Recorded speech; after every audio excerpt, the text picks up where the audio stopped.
ఏమీ ఎంత అవసరం లేదు. ఇంట్లో ఉంటే ఒక మంచి మాట్లాడితే వాడు నాకు శత్రువు కాబట్టి కేసు పెట్టి అనే పరిస్థితికి వచ్చారు.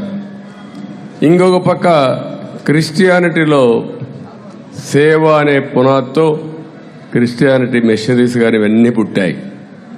ఇప్పుడు మామూలుగా మనం చూస్తే ఈ దేశంలో స్కూల్స్ కానీ కాలేజీలు కానీ హాస్పిటల్ కానీ ఎన్నో పెట్టి సేవా కార్యక్రమాలు అందించింది క్రిస్టియన్ మిషనరీసే అందించాయి. ఈ విషయాన్ని ఎవ్వరూ మరిచిపోలేనటువంటి సంఘటనవి.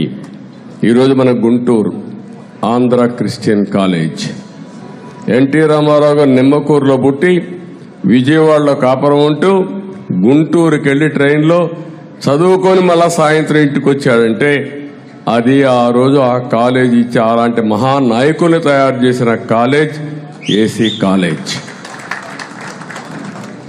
అదే మరి ఇక్కడ చూస్తే ఆంధ్ర లయోలా కాలేజ్ 1953లో ఈ కాలేజీ పెట్టి రాష్ట్ర వ్యాప్తంగా అనేక మంది నాయకుల్ని తయారు చేశారు. ఏ ఫీల్డ్ అయినా తీసుకోండి, నేను ఒక ఫీల్డ్ అని చెప్పడం లేదు, అన్ని రంగాలలో నాయకుల్ని తయారు చేసిన కాలేజీలు ఇవన్నీ.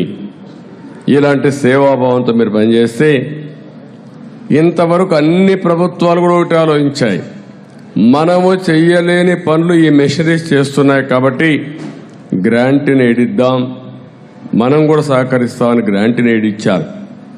మొట్టమొదటిసారిగా ఈ ప్రభుత్వం వచ్చిన తర్వాత నాకు ఈ ఆలోచనే రాలేదు, ఎప్పుడు ఈ మారి చేస్తారని కూడా నాకు ఆలోచన రాలేదు. 14 ఏళ్ళు ముఖ్యమంత్రిగా ఉన్నా, 45 ఏళ్ళు రాజకీయంలో ఉన్నా, ఫస్ట్ టైం ఒక స్కీమ్ ఫర్ స్కామ్. స్కీమ్ ఏంటి? గ్రాంట్ని ఎడి తీసేస్తే కాలేజీలు క్లోజ్ అయిపోతాయి. కాలేజీలు క్లోజ్ అయిపోతే ఆ ప్రాపర్టీ మనం కొట్టేయచ్చు. ఎంతండి? 7 లక్షల కోట్ల రూపాయల ఆస్తుల కోసం టెండర్లు పెట్టారంటే వీళ్ళని ఏమనాలో మీరు ఒక్కసారి ఆలోచించండి. కోపం వస్తే నేను ఎక్కువ మాట్లాడితే నా మీద కేసులు. ఈరోజు నేను సమాధానం కూడా నా కేసుల గురించి చెప్పలేకపోతున్నాను, కోర్టులో ఆంక్షలు ఉన్నాయి. అంటే మీరు ఏ విధంగా అర్థం చేసుకోవాలనో, క్రిస్టియన్ ప్రాపర్టీస్ అన్నీ కూడా సిటీస్లో కానీ టౌన్స్లో కానీ చాలా వాల్యుబుల్ ప్రాపర్టీస్ని ఒకప్పుడు దాతలు దానం చేశారు. ఒక ఆలోచనకి, ఒక ఐడియాలజీకి వాళ్ళు ఆకర్షించబడి చారిటీ కోసం ఇస్తే అలాంటి ప్రాపర్టీస్ అన్నీ కూడా ఈరోజు దెబ్బతినే పరిస్థితికి వస్తూ ఉంది. మేము ఎన్నోసార్లు పోరాడాము ఈ విషయంలో.